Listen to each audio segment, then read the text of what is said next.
Meeyam gi thabak toubana asengba politics ki masakni haiba wakhalonda changsilakiba mahakpu thajaduna vote pirakhiba singi thajaba mang-halloi haina Maheshwar thounaojam na fongdokkhre.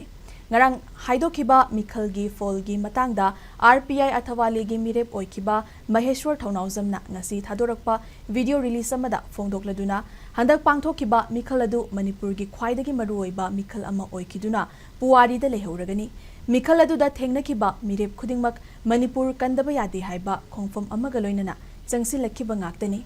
Mahakpu thajaduna vote pirakhiba miyoi lakh ama lising kuntra henba sigi thajaba adu maithire haiduna mang-halloi block level booth level natraga makhal amatagi committee yaudaba thorakhiba mahakpu nungsibiduna masing yamlaba vote pirakhiba Meeyambu kaidonungda kauroi Meeyam gi thabak tauge khanna sangsinkhiba miyoi ama oina vote kaba kadaba thidana Meeyam gi thabak leptana tawkigani fongdokhe.